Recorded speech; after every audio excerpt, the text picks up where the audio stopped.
محمد بن عبد الله أبو القاسم والزهراء وعلى آله وأصحابه أجمعين وعن كل الصحابة والقرابة والتابعين والتابعين ومن تبعهم بإحسان إلى يوم الدين ثم إلى أرواح الآباء وإخوانهم من الأنبياء والمرسلين والملائكة المقربين والملائكة في السماوات والأرض والأولياء الله تعالى والصالحين من الشرك والمغير والعلماء العاملين والفقهاء والقضاة والسادة الصوفية المحققين ولأستاذنا ولمشايخنا وذوي الحقوق الواجبة علينا ولجميع المسلمين والمسلمات والمؤمنين والمؤمنات الأحياء منهم والأموات خصوصا ذوي الوفاة جميع الأنصار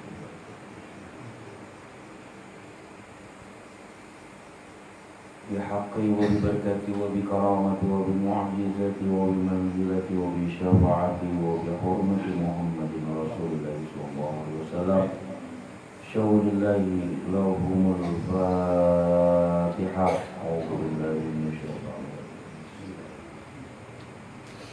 الحمد لله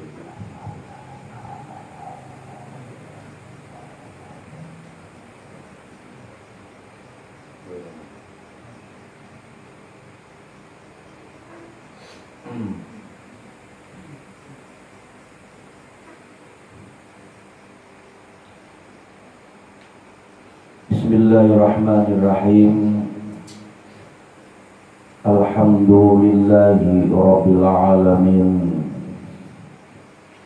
Wassalatu wassalamu ala asyrafil anbiya'i wal mursalin Sayyidina wa maulana Muhammadin wa ala alihi wa ashabihi ajma'in, amma ba'd.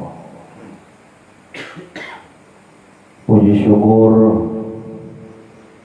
kita selalu panjatkan kehadirat Allah Subhanahu wa ta'ala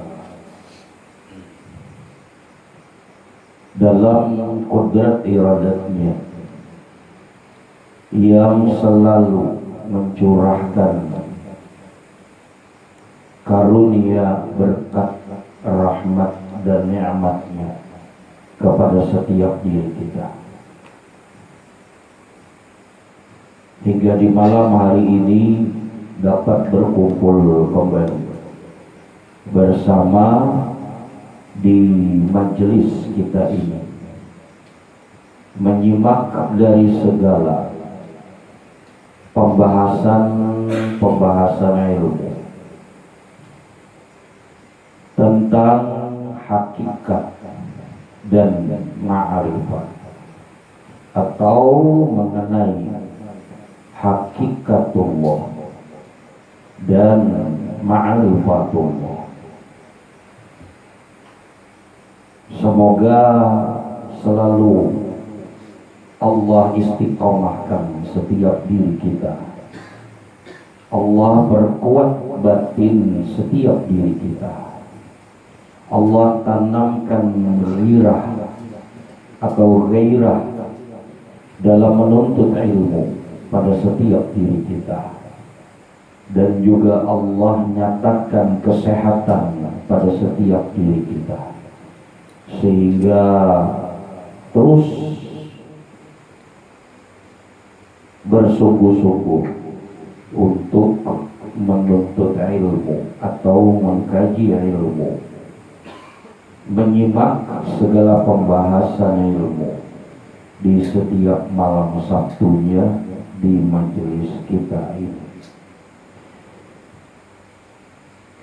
Salawat dan salam juga terhantarkan kepada junjungan kita baginda Nabi besar Muhammad Rasulullah sallallahu alaihi wasallam beserta para ahlul bait, keluarga beliau, dan juga kepada para sahabat-sahabat beliau, dan juga kepada sekalian umat pengikut-pengikut beliau di setiap generasinya sampai hari kemudian.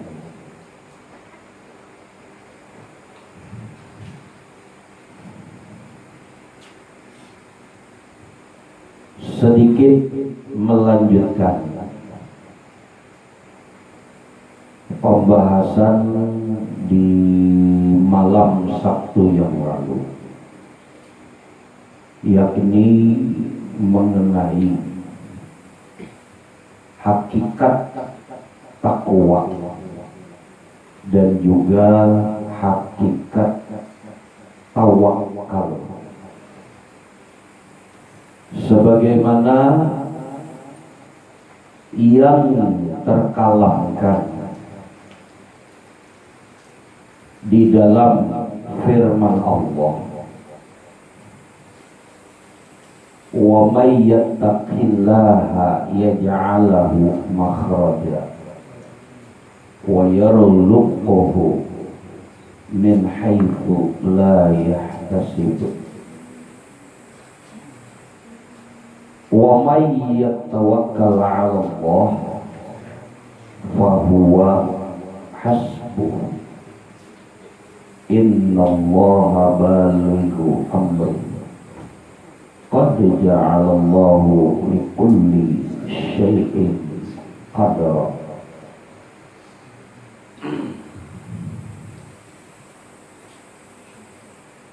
Sebagian besar umat muslim mengenal ayat tersebut dengan sebutan ayat 1000 dinar.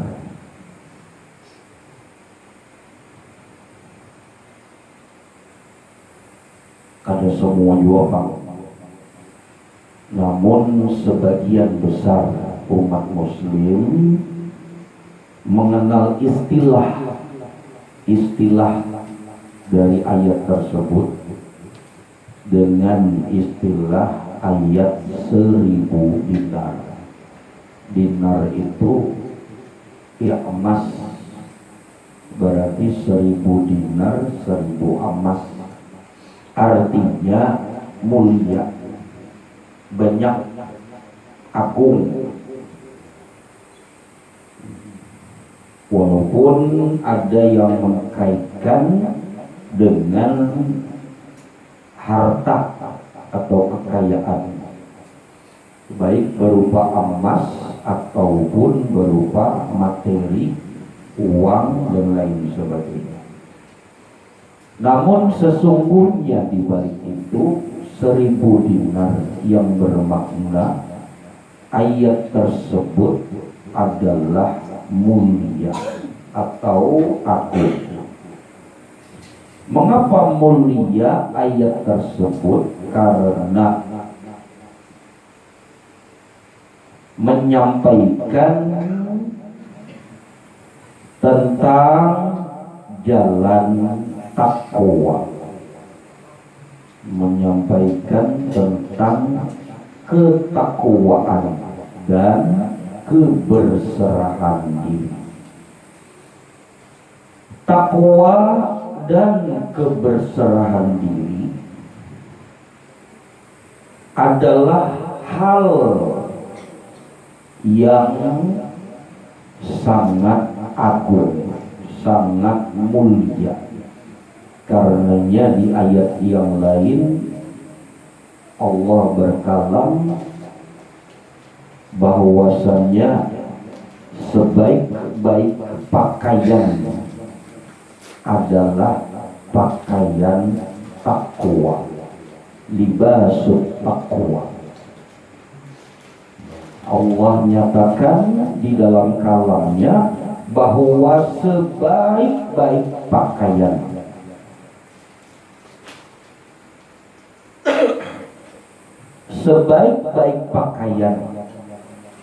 adalah pakaian takwa. Berarti kalau dikatakan sebaik-baik pakaian adalah takwa, maka berarti ketakwaan itu mulia, ketakwaan itu agung.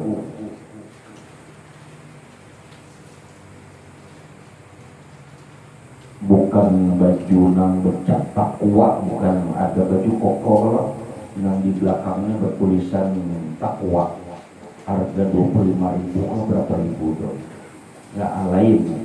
Ini pakaian batin maksudnya, bukan pakaian yang berjahit di penjahit tailor. Zaman dulu ada tuh tulisan penjahit tailor, padahal penjahit ya tailor ya penjahit. Kalau yang ini gak ada lagi kayaknya, penjahit ya penjahit. Kalau dulu penjahit tailor.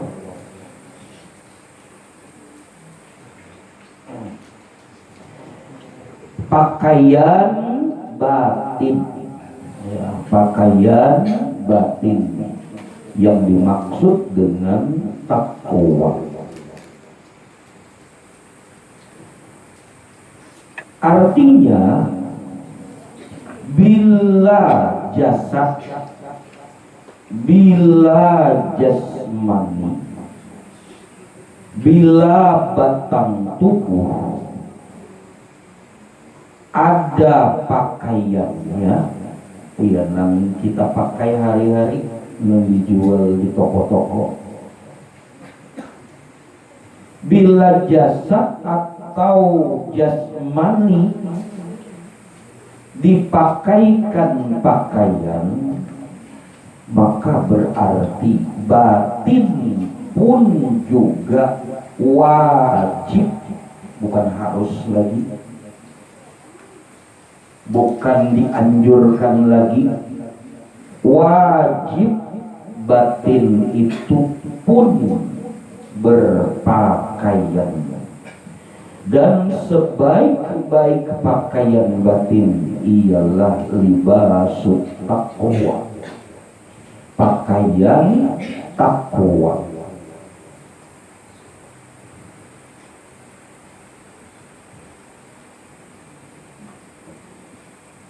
Adapun definisi takwa bermacam-macam, dari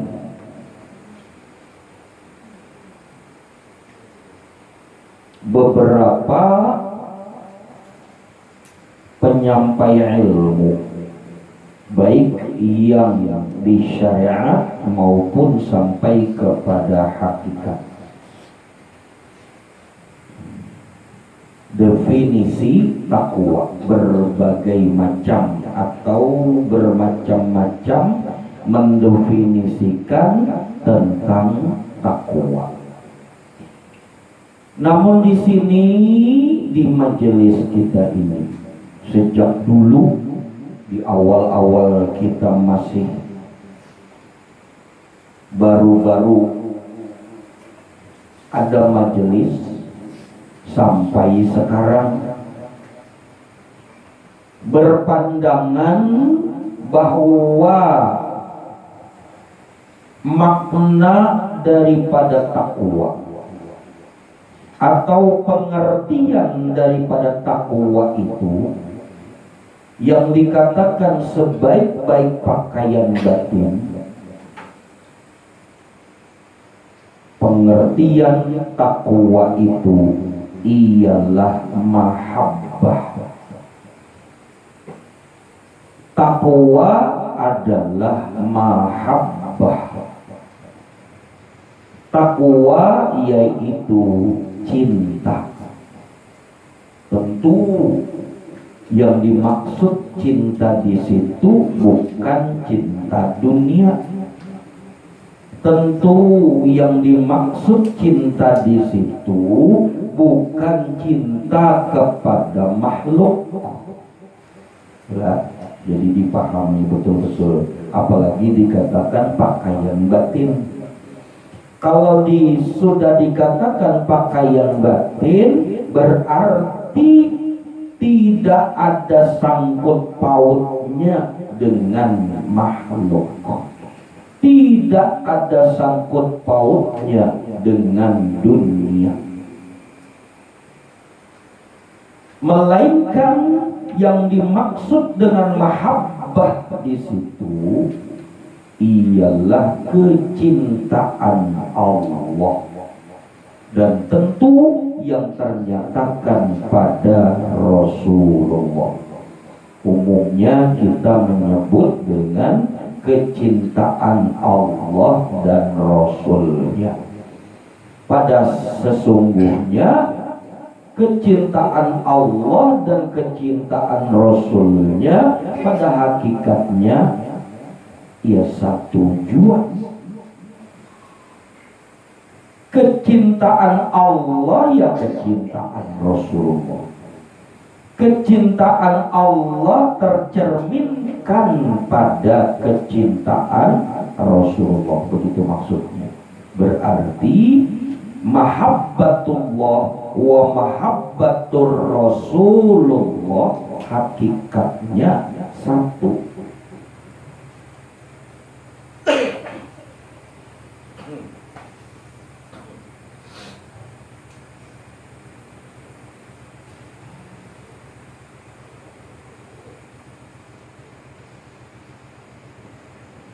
Jika kecintaan Allah dikatakan Rahman Rahim, kan begitu.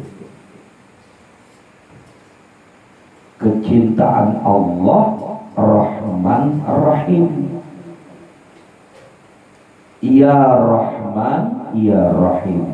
Adapun kecintaan Rasulullah Raufun Rahim. Yang bermakna tadi tersampaikan bahwa kecintaan Allah tercermin pada kecintaan Rasulullah. Maka bila seseorang berada di dalam kecintaannya Rasulullah, maka sudah pasti dia berada di dalam kecintaannya Allah. Begitu maksudnya. Sini apa mana? Apa bekajal itu sebagian di sini bisa. Ini bersandar sih, bisa juga bersandar. Nah, mencari besandaran.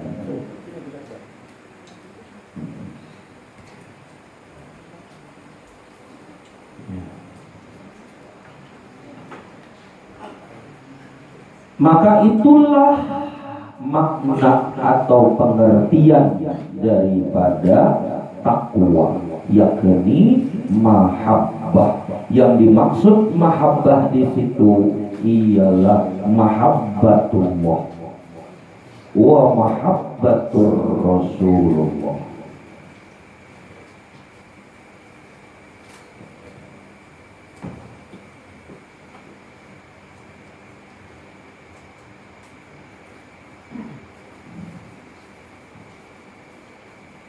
Maka ketika dikatakan sebaik-baik pakaian adalah pakaian takwa, maka berarti sebaik-baik pakaian batin ialah mahabbatullah.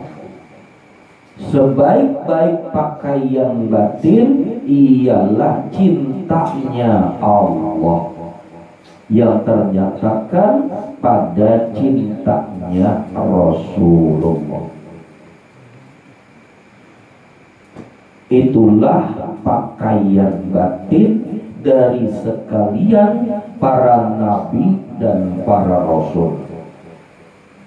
Dan itu jualah pakaian dari sekalian para wali-wali Allah. Dan itu jualah pakaian batin dari semua para arif billah. Tidak ada bagi mereka pakaian yang lain pada batin mereka selain mahabbatullah wa mahabbatur Rasulullah. Jadi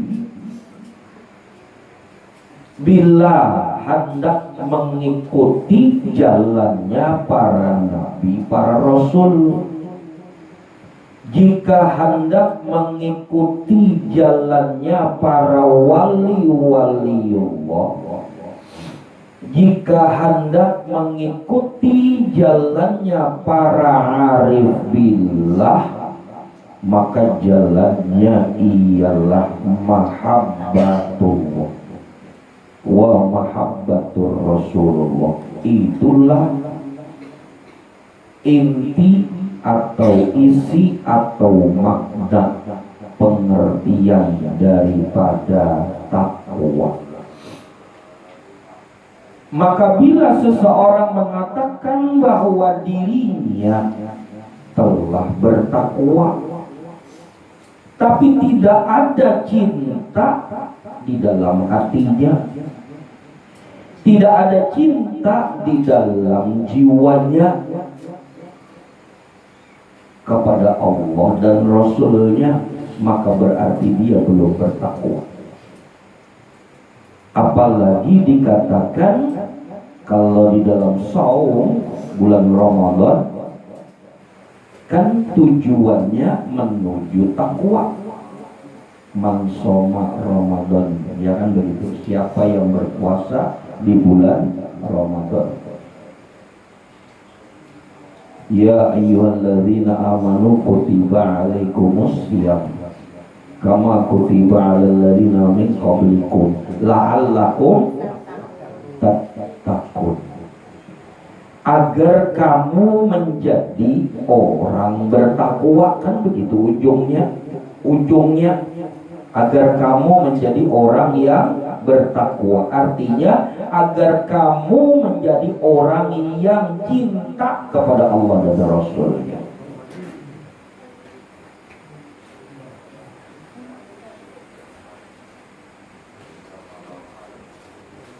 Berarti la'allakum tattaqun, agar kamu menjadi orang yang bertakwa, yang bermakna agar kamu menjadi orang yang cinta kepada Allah dan Rasulnya. Maka berarti itulah puncak daripada wukuf di padang Arafah. Ini kalau orang yang sudah berhaji mestinya tahu, atau orang yang hendak berangkat haji harus tahu rahasia daripada wukuf di padang Arafah. Wukuf di padang Arafah ialah menuju la'allakum tattaqun. Itu ujungnya. Itu rahasia daripada wukuf di padang Arafah. Bila seseorang ketika dia wukuf di padang Arafah, dia tidak menemukan cinta Allah dan Rasulnya pada dirinya, maka berarti mardud. Apa arti mardud? Tertolak. Maka dikatakan haji itu wukuf.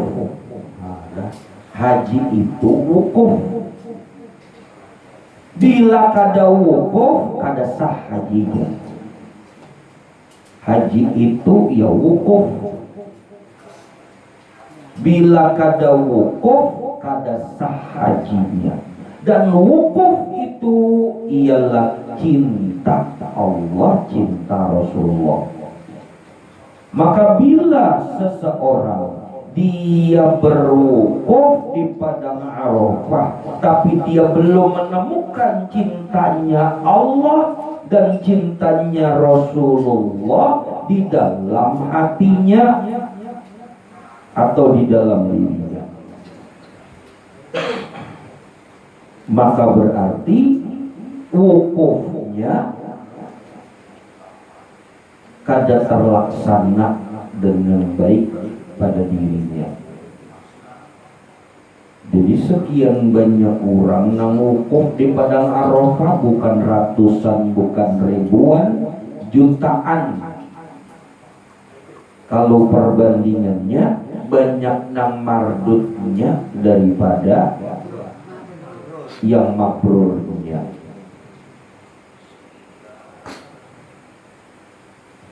Bila kunci daripada haji adalah wukuf, dan wukuf itu adalah mahabbah,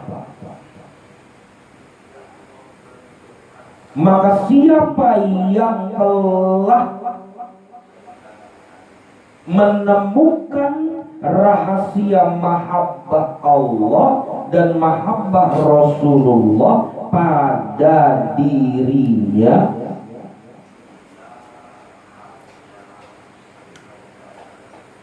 maka dia telah mencapai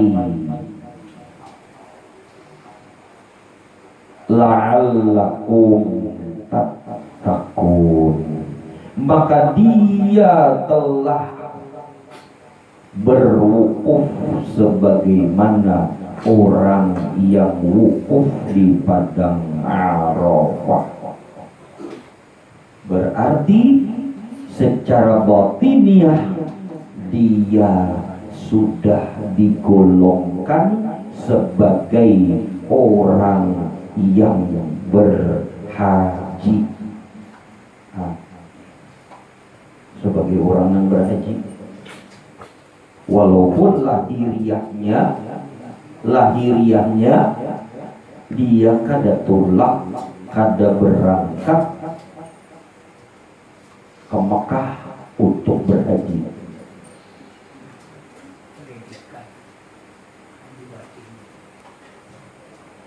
Namun secara batin dia termasuk digolongkan orang yang sudah berhaji. Kenapa? Karena dia telah menemukan cintanya Allah, cintanya Rasulullah di dalam dirinya.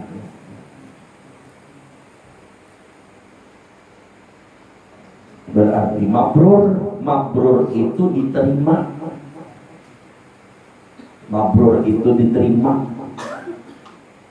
Apa yang diterima? Cintanya diterima. Nah, itu maksudnya. Mardut, bang, apa artinya? Mardut itu artinya tertolak, ya kah? Apanya yang tertolak? Cintanya tertolak. Kenapa cintanya tertolak? Karena ia tidak mengenal Allah yang tercermin pada Rasulullah. Kalau bahasa hakikatnya, siapa yang tidak mengenal akan Tuhannya, maka ia tidak akan menemukan cintanya Allah. Begitu ya.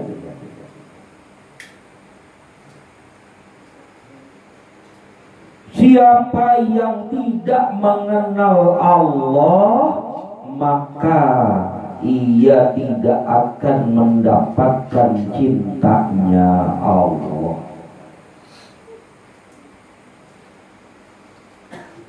Siapa yang tidak mendapatkan cintanya Allah, walau kematian dia mengejar cintanya Allah, maka cintanya tertolak.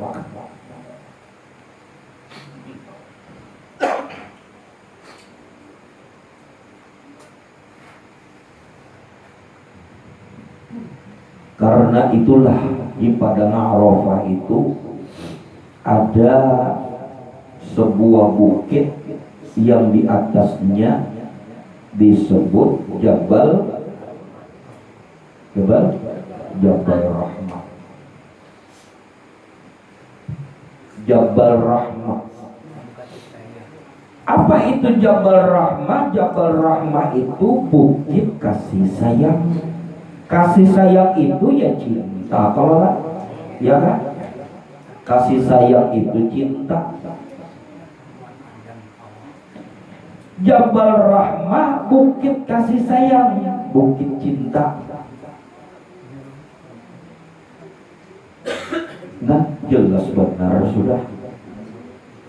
Berarti wukuf itu harus menemukan cinta. Lain dan di Rapak itu Bang, ada juga Bang bukit cinta. Ya di Suberang yang sekolahan namanya MTS itu bukit cinta tuh.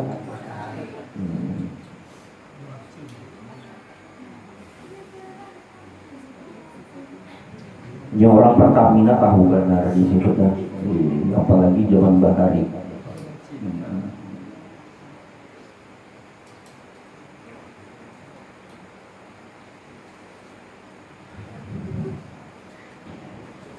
Maka siapa yang telah menemukan cintanya Allah yang tercermin pada cintanya Rasulullah di dalam hatinya, dia menemukan cintanya Allah yang tercermin pada cintanya Rasulullah di dalam hatinya, dia temukan cinta itu, maka mereka itulah yang dikatakan orang yang bertakwa.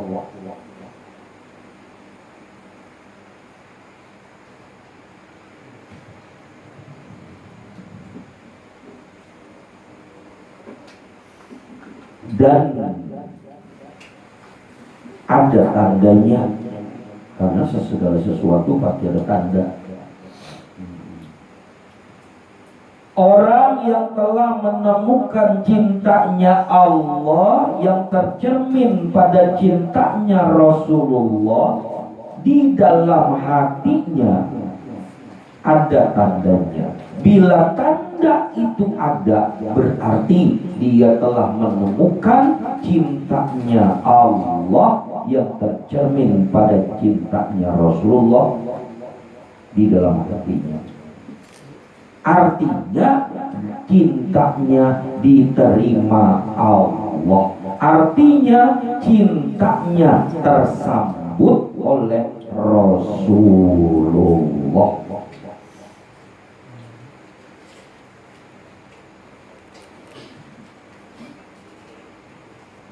Kalau cinta itu malah sudah tersambut, cinta kita ini nah, si hamba, si umat katakanlah tersambut cinta kita kepada Rasulullah, berarti diterima Allah cinta kita. Siapa yang cintanya sudah disambut Rasulullah, diterima Allah, apa kata Allah? Di dalam hadis qudsi dikatakan, apabila hambaku telah aku cintai, apabila hambaku telah aku cintai, kata Allah, maka aku yang akan menjadi penglihatannya ketika dia melihat. Aku menjadi pendengarannya dikala dia mendengar. Aku menjadi kata-katanya dikala dia berkata-kata.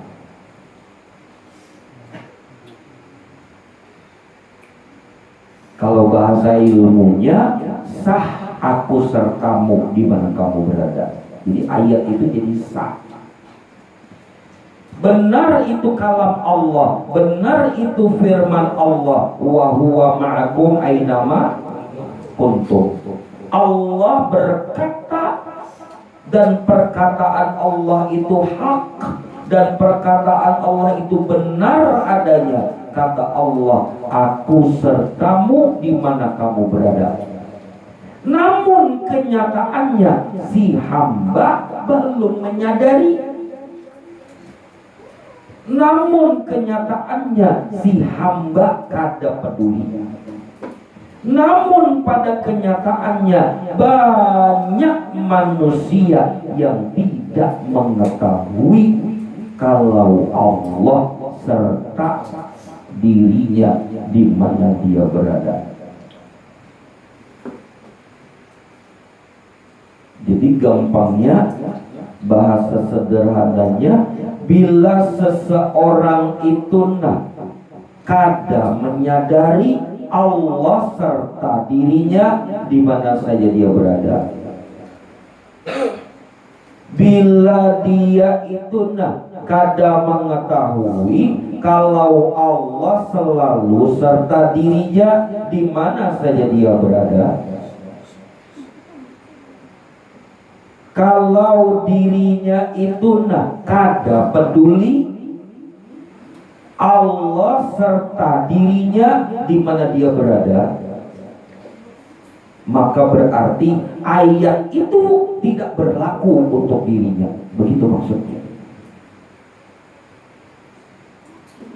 Nah, ini ada pemisah. Makanya Quran itu selain disebut Al-Quran, Quran itu juga disebut Al-Furqan, ya kan? Al-Furqan itu artinya pembeda. Pembeda apa? Pembeda antara yang hak dan yang batil. Termasuk pembeda orang-orang yang memang terselaraskan dengan kalam Allah, dan pembeda dengan orang-orang yang tidak selaras dengan kalam-kalam Allah.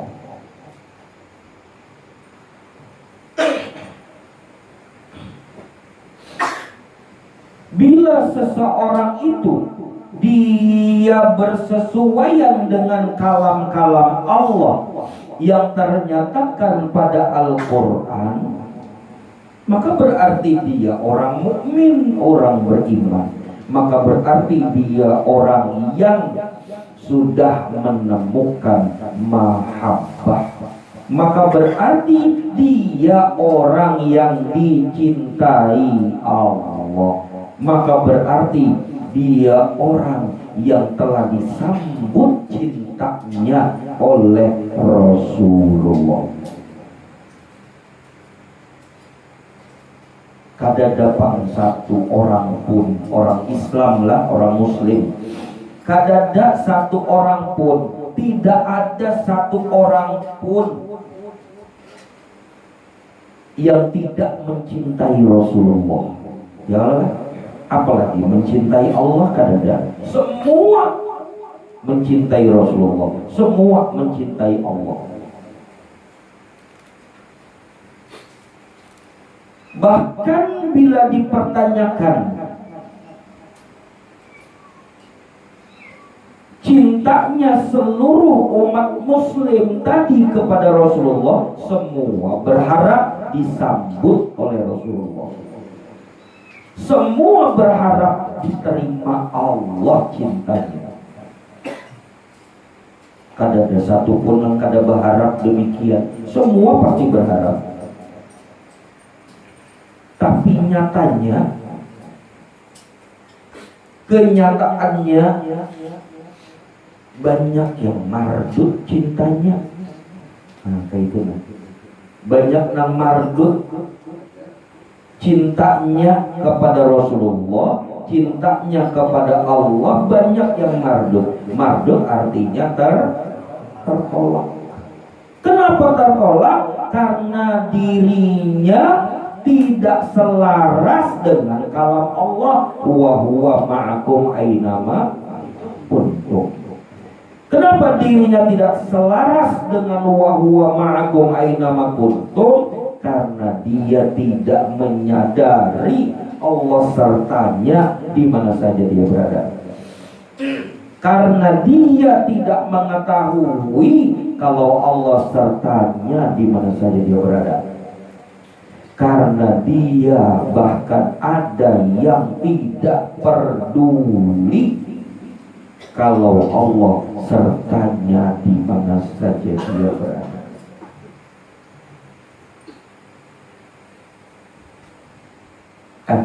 Kayak apa bisa dikatakan kada peduli? Kalau Allah sertanya di mana saja dia berada, kenapa sampai kada peduli? Itu nang kayak apa maksudnya?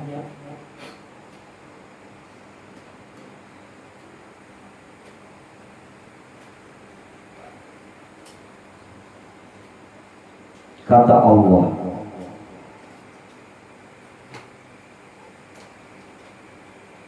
Aku duduk bersama orang yang mengingat aku. Hah? Aku duduk bersama dengan orang yang mengingat aku. Anna jalisun man dzakarani. Aku duduk bersama orang yang ingat akan aku. Tapi nyatanya dia duduk nang diingat, bukan Tuhannya. Ya Allah, banyak nang kayak itu. Ia duduk yang diingatnya selain Allah, selain Rasulullah. Bagaimana bisa dikatakan anna jalisun man dzakarani? Bagaimana bisa dikatakan aku duduk bersama orang yang mengingat aku?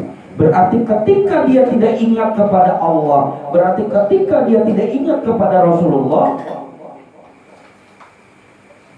berarti siapa yang bersama dia lagi duduk tadi? Ya kan? Hah? Kayak itu. Kalau bahasa ilmunya, ini bahasa ilmu, berarti bukan Allah, bukan Rasulullah yang bersama dia duduk tadi.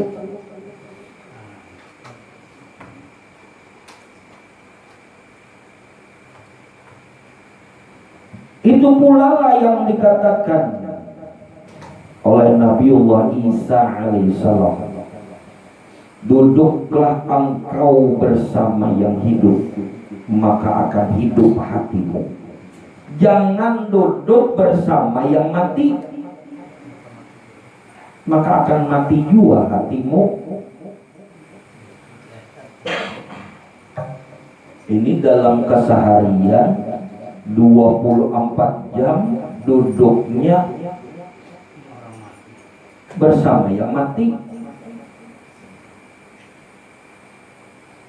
maka berarti kadada berlaku anna jalisun man dzakarani.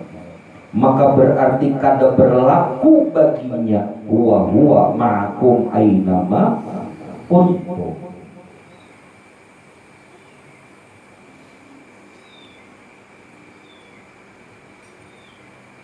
Pas saat itu mati, nah ya sudah, habis sudah. Duduk kada bersama Allah, duduk kada bersama Rasulullah, saat itu mati, kiamat kamu sudah. Kiamat bagi dirinya sudah.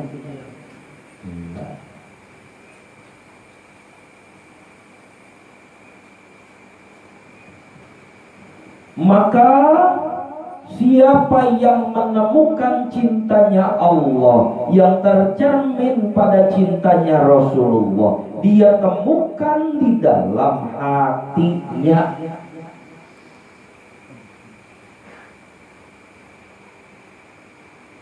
Maka mabrur, maka diterimalah cintanya.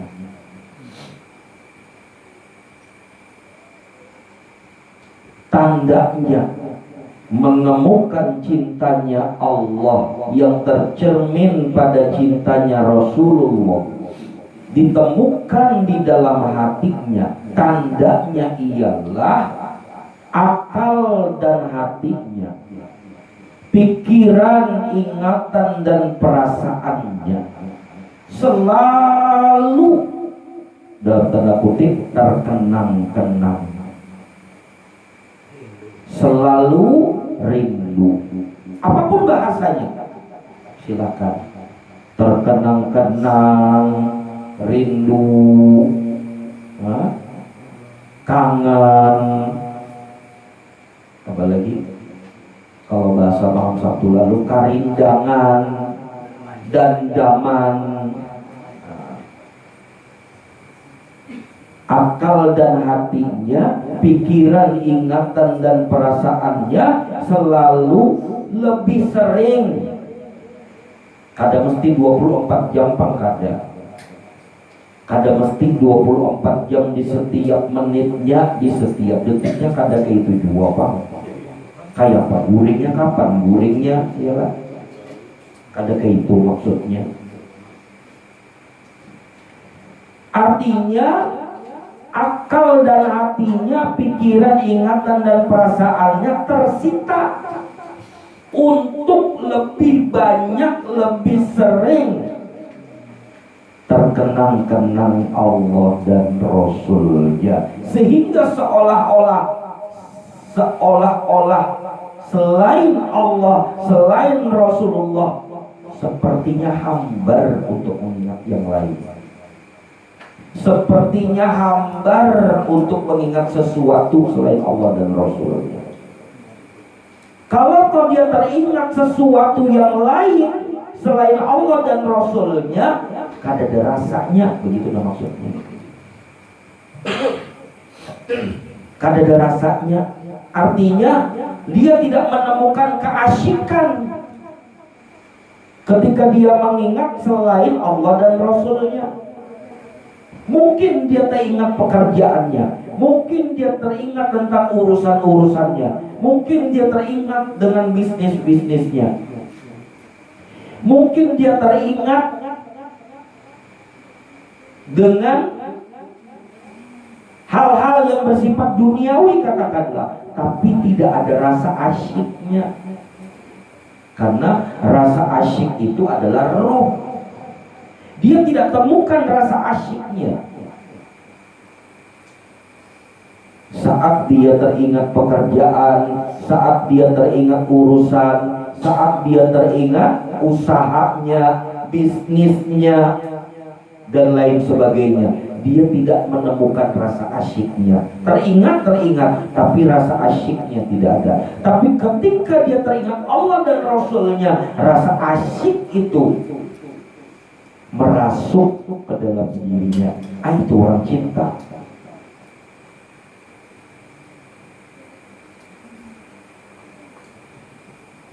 Itu artinya dia sudah menemukan tanda.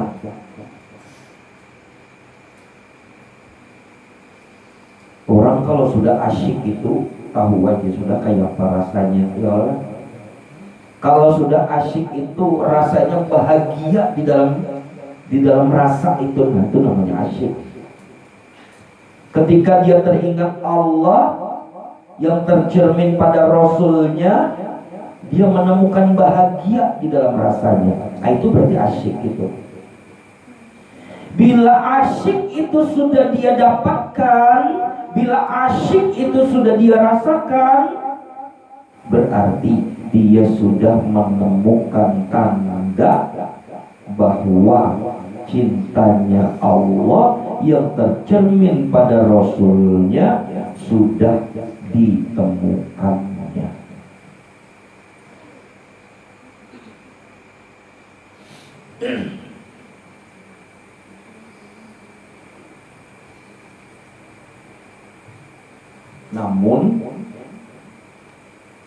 Namun efeknya, pasti ada efeknya Pak, ada efeknya. Efeknya ialah ketika rasa asyik sudah ia temukan, ketika dia mengingat Allah yang tercermin pada Rasulnya, efeknya ialah dia seperti orang yang kehilangan dirinya. Seakan-akan ia seperti orang yang kehilangan dirinya. Kenapa dikatakan seakan-akan ia seperti kehilangan dirinya? Karena yang ada pada akal dan hatinya, yang ada pada pikiran, ingatan dan perasaannya hanya Allah pada Rasulnya. Hanya itu aja. Kayaknya kalau kada ke situ, pikiran, ingatan dan perasaannya rasanya kada asyik. Kayak itu ibaratnya. Ini contoh ibaratnya orang asyik bermain game misalkan. Ya, dari orang biar tuha game sudah ada dua, asyik bermain game ada dua. Kada mesti kekanakan Pak. Ketika seseorang itu asyik bermain game dan dia menemukan rasa asyik itu ketika dia lagi lagi stop kada bermain game, ingat terus lawan game itu. Rasanya hatinya itu didorong-dorong hendak memainkan game. rasanya jiwanya itu tertarik-tarik hendak main game. Rasanya hampa hidupku bila kada main game. Rasanya hampa hidupku bila kada main game. Kenapa? Karena dia menemukan asyik ketika dia bermain game. Maka ketika dia bermain game, setelah dia menemukan rasa asyiknya dia bermain game tadi, seakan-akan dirinya hilang. Kenapa? Karena akal hatinya, pikiran, ingatan dan perasaannya terkuras oleh keasyikan bermain game. Itu contoh.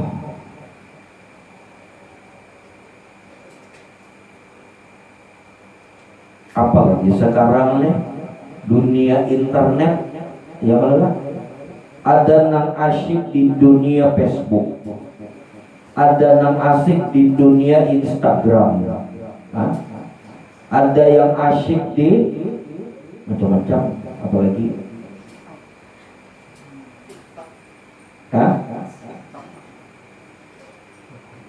TikTok, apa aja. Rasanya kalau tidak bermain Facebook, hampa hidupku, berarti keracunan ya. Rasanya kalau tidak membuka Instagram, rasa hampa hidupku, berarti keracunan ya. Rasanya bila kada membuka TikTok, hampa hidupku, berarti keracunan ya.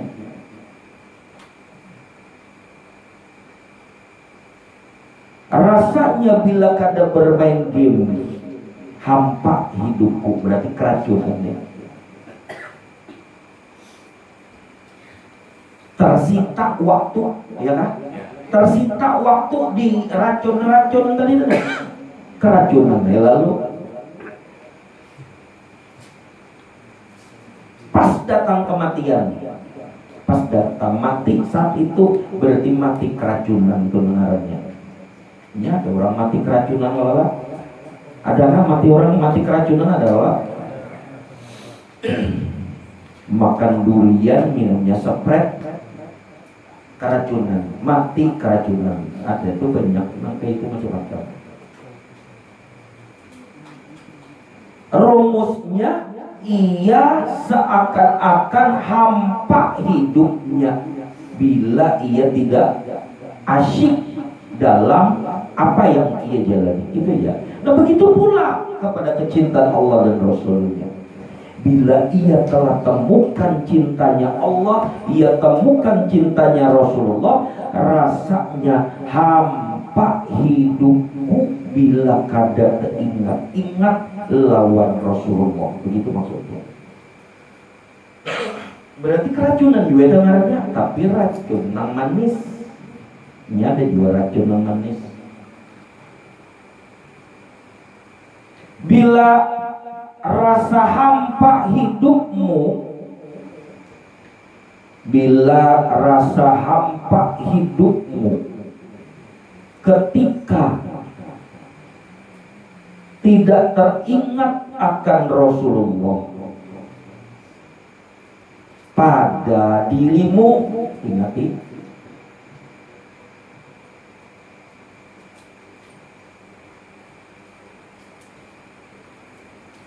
bila tidak terasa hampa hidupmu di dalam kecintaan Rasulullah pada dirimu, berarti belum asyik itu. Jadi asyiknya di dalam takwa itu apabila engkau sudah menemukan rasa hampa kalau tidak mengingat Rasulullah pada dirimu, sehingga hati terdorong untuk mengenangnya, merinduinya, dan lain sebagainya. Nah, hal yang demikian itulah berarti dia telah menemukan tanda ketersambutan cintanya telah disambut oleh Rasulullah. Bila cintanya telah disambut oleh Rasulullah, maka berarti cintanya diterima Allah. Bila cintanya telah tersambut oleh Rasulullah, diterima oleh Allah, maka berarti hidupnya berada di dalam cintanya Allah dan Rasulnya. Berarti hidupnya telah berada di dalam cintanya Allah dan Rasulnya. Saat dia buka mata ketika bangun tidur, dia sudah berada di dalam cintanya Allah dan Rasulnya. Detik demi detik, menit demi menit, jam demi jam, sampai 24 jam. Lalu sebelum dia menutup mata ketika hendak tidur, dia pun selalu berada di dalam cintanya Allah dan Rasulnya. Bahkan tidurnya pun berada di dalam cintanya Allah dan Rasulnya. Merekalah orang-orang yang hidupnya telah berada di dalam cintanya Allah dan Rasulnya.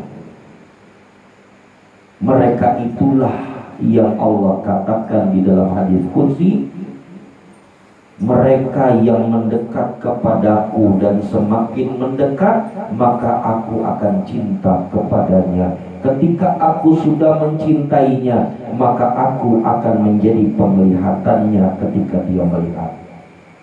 Aku menjadi pendengarannya ketika dia mendengar. Aku menjadi kata-katanya ketika dia berkata. Dan di Quran dikatakan, wa huwa ma'akum ainama kuntum. Sah dan dibenarkan oleh Allah bahwa dia telah selaras dengan ayat wa huwa ma'akum ainama kuntum. Bila ia sudah termasuk orang yang dicintai Allah dan Rasulnya, maka Allah akan jaga hatinya. Karena yang mencintai itu akan menjaga yang dicintai. Itu pasti. Ya kan? Laki ini cinta lawan bininya, pasti si laki ini menjaga bininya. Ya kan? Ketika si bini ini salah jalan, dibiarkankah? Hah? Dibiarkankah? Kada. Kenapa? Karena dia cinta. Pasti diarahkan, pasti dibawa supaya kada lagi tersalah jalan. Begitu pula seseorang apabila ia telah dicintai Allah, maka Allah akan menjaga hatinya. Artinya Allah akan jaga hatinya ketika hatinya berada di dalam hal-hal yang mengkhawatirkan, hal-hal yang dapat merusak dirinya, hal-hal yang dapat menghancurkan hatinya, hal-hal yang dapat membuat dia sengsara hatinya. Allah akan jaga itu. Bukan dia lagi yang menjaga hatinya, tapi Allah yang menjaga hatinya. Ya, kalau lagunya Agim itu kan, jagalah hati, itu dia yang menjaga, ya kan? Dirinya sendiri yang menjaga, ya kan? Jagalah hati, jangan kau nodai yang lain. Artinya dirinya seorang ini, diri insan berusaha untuk menjaga hatinya. Ini kada ketika Allah yang mencintai dia, Allah yang akan menjaga hatinya. Kalau diri kita seorang, menjaga hati di diri kita itu ngalih benar, ya kan? Ngalih benar. Tapi kalau Allah yang menjaga hatimu, kada dengan susah bagi Allah. Allah akan pelihara tauhidmu, Allah akan pelihara imanmu, Allah akan pelihara cintamu, bahkan diperkuat cintamu kepadanya. Begitu maksudnya. Makanya seseorang itu kalau sudah dicintai Allah, derajatnya itu akan semakin naik, semakin naik, dan semakin naik, dan semakin naik di sisi Tuhan ya. Kenapa? Karena Allah yang memuliakan, karena Allah yang menjaga hatinya. Allah khususkan hatinya agar dia menjadi orang yang semakin dekat kepada Tuhannya, dan cintanya kepada Allah pun semakin Allah pupuk. Bukan dirinya lagi yang memupuk, tapi Allah yang memupuknya.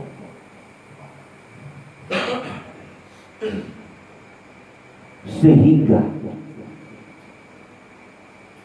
bila orang yang sudah dicintai Allah, karena ia telah menemukan cintanya Allah yang tercermin pada Rasulullah tadi, ia temukan di hatinya, menyebabkan dia dicintai Allah.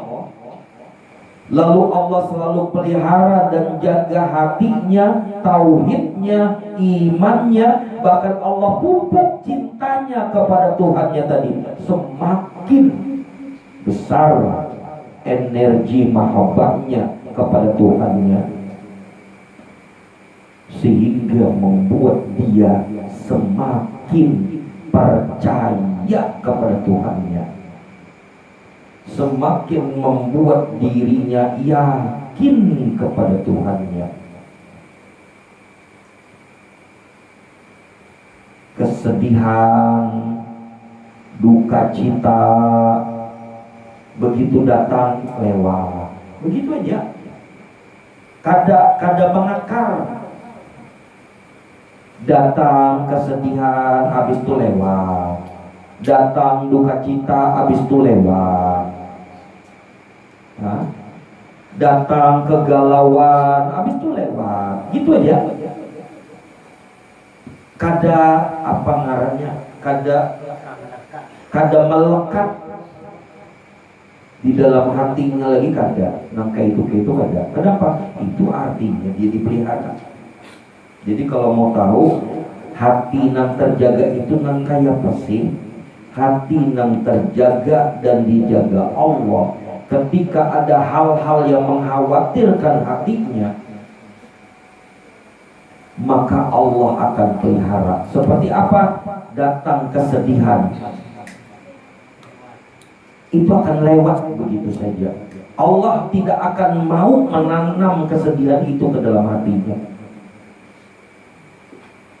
Duka cita juga begitu, Allah angkat.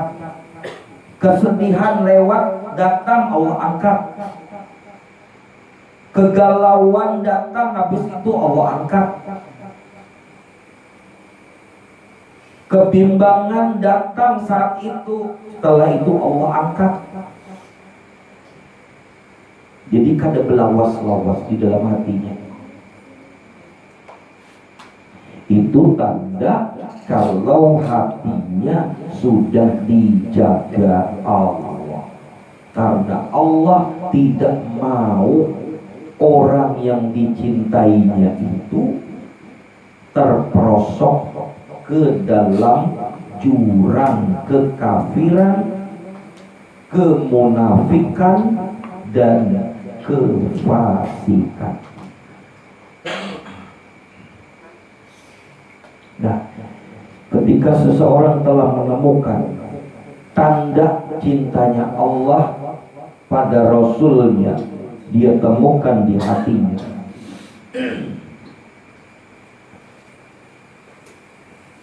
Dia temukan tanda itu yang membuat akal dan hatinya selalu terdorong untuk mengingatnya, merindukannya, kerindangan dan daman dan lain sebagainya, maka itu berarti tandanya dia sudah termasuk orang yang dicintai Allah.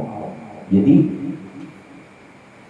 kita tidak tahu siapa orang yang dicintai Allah, tapi masing-masing diri bisa untuk menganalisa untuk dirinya sendiri.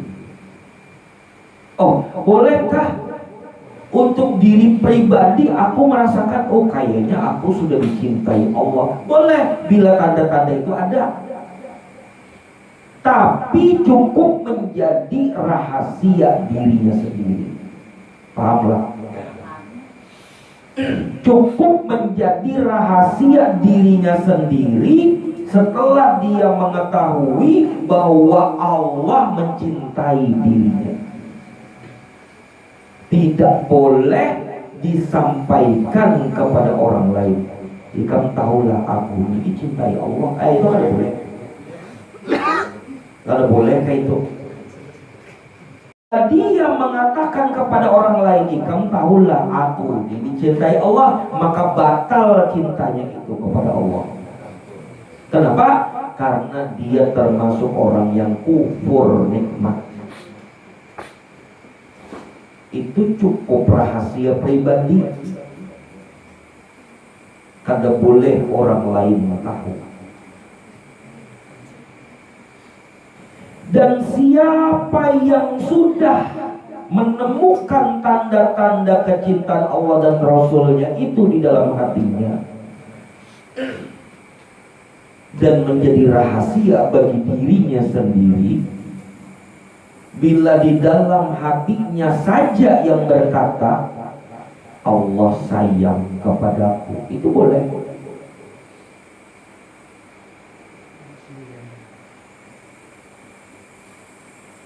Apa bedanya dengan orang yang bekasih kasihan? Ya Allah, antara satu dengan yang lain saling puji memuji.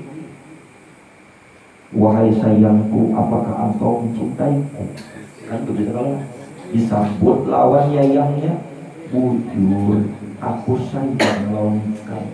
Ikampang kayak apa? Aku gini sama. Nah, itu kan apa Pak? Ya Allah. Berdua aja. Nah begitu pula antara dirinya dengan Tuhannya, silahkan. Justru kata-kata cinta yang diucapkan di hati kepada Tuhannya itu akan menambah kualitas cintanya kepada Tuhannya. Kan begitu Allah. Tapi rahasia pribadi, karena ini antara diri pribadi dengan Tuhannya.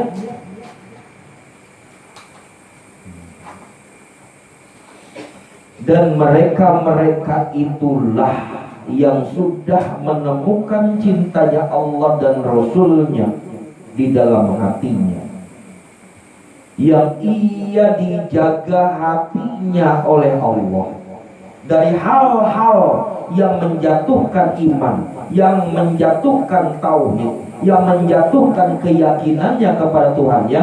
Allah pelihara, bahkan Allah tingkatkan imannya, Allah tingkatkan tauhidnya, Allah tingkatkan rasa cintanya kepada Allah. Mereka itulah orang-orang yang berstatus ala inna awliya Allah la khaufun alaihim walahum yahzanun. Sesungguhnya para kekasih-kekasih Allah itu tidak ada pada diri mereka rasa takut khawatir sedikit pun, dan tidak juga ada duka cita pada diri mereka sedikit pun. Mereka lah para kekasih-kekasih Allah. Mereka lah para wali-wali Allah. Dan tidak ada yang mengetahui siapa kekasih Allah selain kekasih Allah juga. Dan tidak ada yang mengetahui siapa wali Allah selain wali Allah juga. Sesama mereka jangan tahu. Kenapa? Karena rahasia pribadi. Mungkin itu maksudnya. Lain halnya kalau Allah seorang yang membuka melalui isyarat-isyarat alam, tanda-tanda alam, keadaan alam. Nah itu lah. Nah itu lain. Nah itu makanya ada sebutan wali masyhur, yalah wali masdur. Wali masyhur itu wali yang sudah dikenal karena alam yang memperkenalkannya. Nah itu maksudnya. Allah memperkenalkan walinya melalui alam. Jadi masyhur itu hak Allah. Bahkan yang wali masyhur itu pun kepingin menutup kewaliannya juga. Gitu. Tapi apa daya Allah nambah kehendak. Ya. Maka mereka lah para kekasih-kekasih Allah. Nah, intinya adalah mereka yang telah menemukan cinta Allah dan Rasulnya di hatinya. Mereka lah orang yang bertakwa.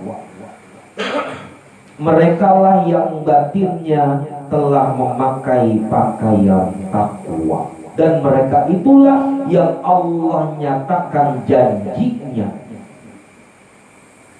Yaj'allahu makhraja wa yarzuquhu min haitsu la yahtasib. Mereka yang bertakwa kepada Allah, mereka yang menemukan cintanya Allah dan Rasulnya di dalam hatinya, maka Allah akan membukakan jalan keluar baginya apabila mereka mengalami atau mendapati suatu kesulitan. Dan juga akan dibukakan baginya jalan rezeki yang tidak terduga dari mana arah dan datangnya. Semakin kuat kerinduannya kepada Allah, maka merekalah yang bertawakal. Mereka orang yang termasuk orang yang berserah diri, dan mereka itu wa may yatawakkal 'alallah fa huwa hasbuh. Mereka yang semakin gila di dalam cintanya kepada Allah. Mereka yang selalu terkenang-kenang dalam kerinduannya kepada Allah dan Rasulnya, sehingga seolah-olah hidupnya hampa bila kadang merasakan ingat kepada Tuhannya, ingat kepada Rasulnya. Maka kepada mereka-mereka itu Allah akan berkata, fahuwa hasbuh, cukup aku yang ada pada dirinya. Artinya mereka yang karindangan tadi, mereka yang rasa hidupnya hampa bila kadang ingat Allah dan Rasulnya, Allah nyatakan pada dirinya, mereka seakan-akan kehilangan dirinya karena aku yang ada pada dirinya. Itu Allah yang menyatakan. Jadi kalimat fahuwa hasbuh itu kata-kata Allah, artinya Allah sudah menstempel bagi mereka yang wa may yatawakkal Allah tadi itu. Allah stempel, aku ada pada dirinya. Fahuwa hasbuh, cukuplah Allah baginya. Itu kalau terjemahannya, cukuplah Allah baginya. Maksudnya adalah kata Allah, aku ada pada dirinya. Distempel Allah, paham nggak? Dalam tanda kutip, distempel Allah, diberikan apa itu tok biru, blueprintnya. Allah berikan blueprintnya pada dirinya. Kata Allah, aku nyatakan diriku pada dirimu. Itu maksud wa huwa ma'akum aina ma kuntum tadi. Allah yang menyatakan, bukan kita. Nah menyatakan, oh berarti jujur aja, pan aku ini Allah sertaku di mana aku berada. Kan ayat Qur'annya ada, wa huwa ma'akum aina ma kuntum. Jujur berarti Allah sertaku di mana aku berada. Tapi belum menemukan mahabbah. Begitulah maksudnya. itu masih aku, ya kan? Itu berarti masih aku, belum distempel oleh Allah. Ketika Allah yang sudah menstempel baru sah. Kata Allah, fahuwa hasbu, cukuplah aku bagimu. Artinya aku ada padamu. Nah, ketika engkau telah menemukan orang-orang yang demikian itu, engkau duduk bersama mereka, sama halnya engkau duduk bersama Rasulullah. Maka sama halnya engkau duduk bersama Allah. Begitu maksudnya. Bila engkau kenal dengan mereka itu. Kalau bahasa ilmunya, apabila engkau bertemu dengan wali-waliullah, berarti engkau bertemu dengan Rasulullah.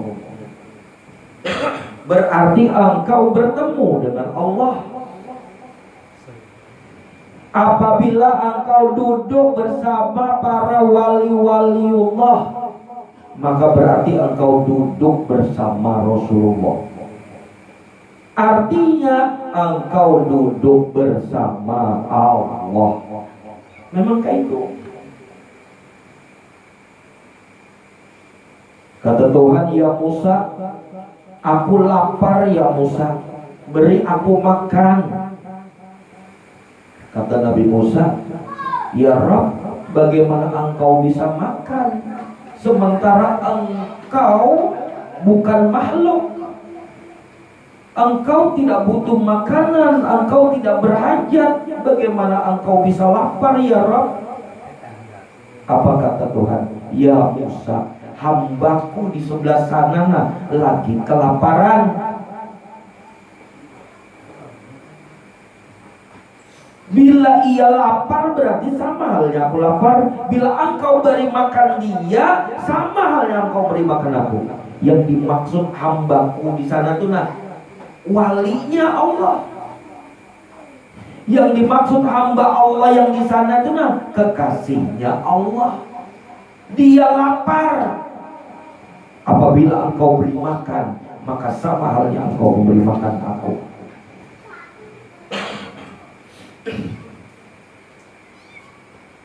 Ya Musa, aku tidak berpakaian, beri aku pakaian. Yang dimaksud sama hambaku di sana kadang memiliki pakaian, beri dia pakaian, maka sama halnya engkau memberi aku pakaian. Yang dimaksud orang itu tadi adalah kekasih Allah. Yang mana mereka itu Allah nyatakan, aku ada pada diri mereka. Paham? Maka siapa yang sayang kepada para wali-waliullah berarti sayang kepada Rasulullah, ya kan?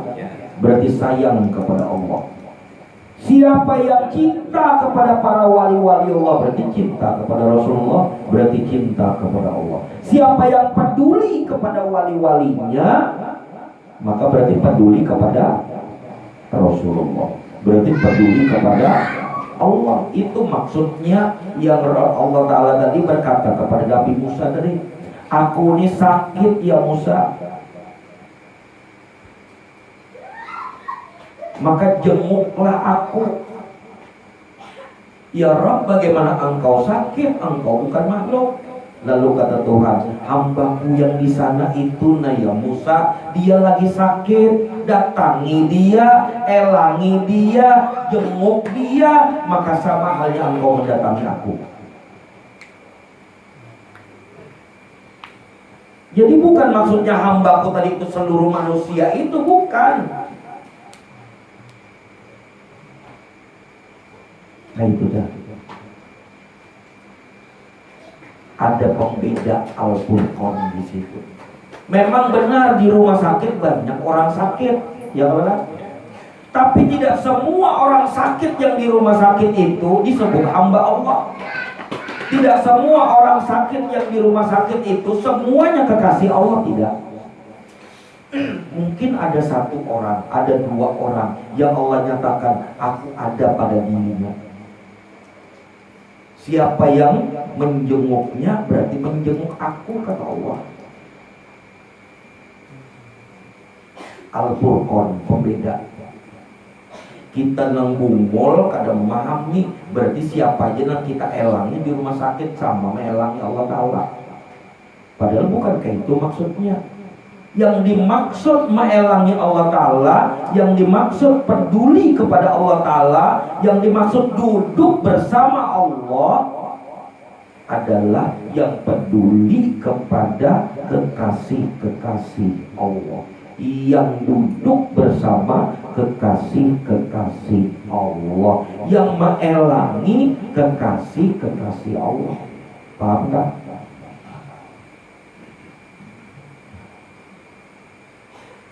Ketika engkau duduk bersama orang yang dicintai Allah, maka berarti engkau duduk bersama Allah. Engkau duduk bersama Rasulullah. Semakin sering engkau duduk bersama orang yang dicintai Rasulullah, ya, semakin sering engkau duduk bersama orang yang dicintai Allah, yang dicintai Rasulullah, maka cintanya Allah, cintanya Rasulullah akan tertular juga kepadamu. Paham kan?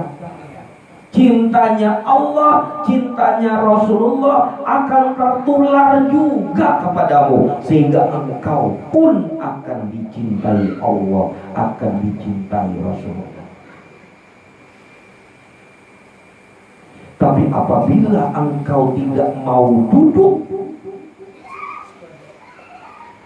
tidak mau mengelangi, tidak peduli kepada kekasih-kekasih atau orang-orang yang dicintai Allah dan Rasulnya, maka berarti engkau tidak duduk bersama Rasulullah, engkau tidak mengelangi Rasulullah, engkau tidak peduli dengan Rasulullah. Maka kayak apa menginginkan dicintai Rasulullah tapi kada peduli dengan orang yang bersama Rasulullah, orang yang bersama Allah.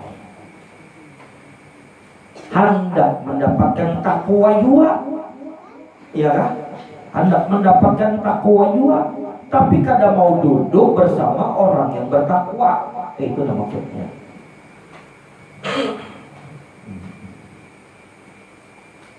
Itulah cinta dunia terkadang menggelapkan hati.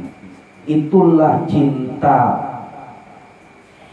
materi, alam, kehidupan yang bersifat duniawi sudah membutakan hati, menyesatkan jiwanya, sehingga dia lupa bahwa bisa jadi ada orang yang dikasihi Allah duduk di sekitarnya, bahwa bisa jadi ada kekasih Allah duduk di sampingnya, tapi dia tidak tahu. Kenapa? Karena hatinya buta. Buta karena apa? Buta karena gemerlapnya dunia, buta karena Facebook, buta karena Instagram, buta karena TikTok, buta karena macam-macam. Ada kekasih Allah di sampingnya, ya kada tahu. Sudah kada tahu, kada peduli pula. Bagaimana hendak menjadi kekasih Allah juga, sementara inya kada tahu dan kada peduli ada kekasih Allah duduk bersamanya.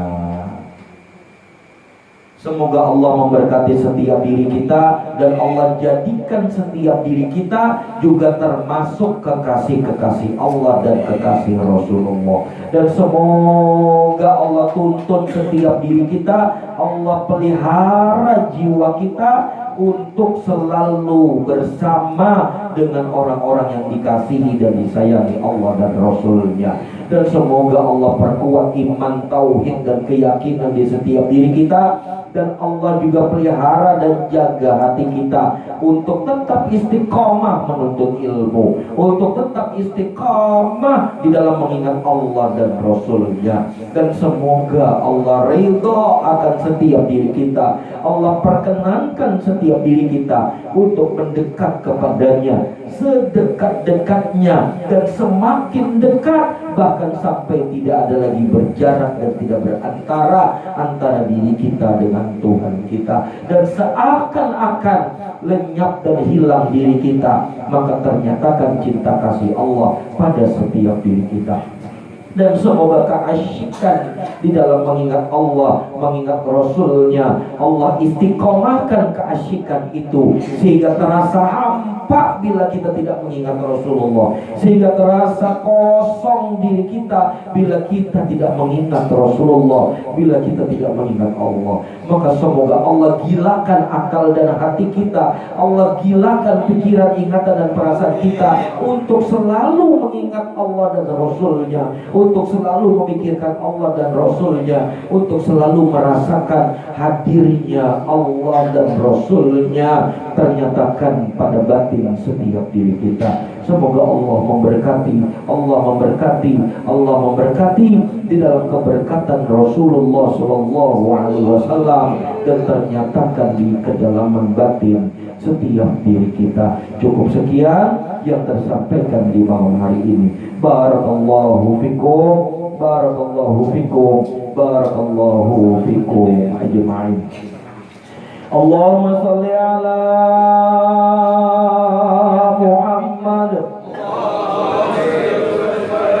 Allahumma salli ala rasulika sayyidina Muhammad, Allahumma salli ala rasulika sayyidina wa habibina wa syafina wa daratina wa barakatina wa maulana Muhammad.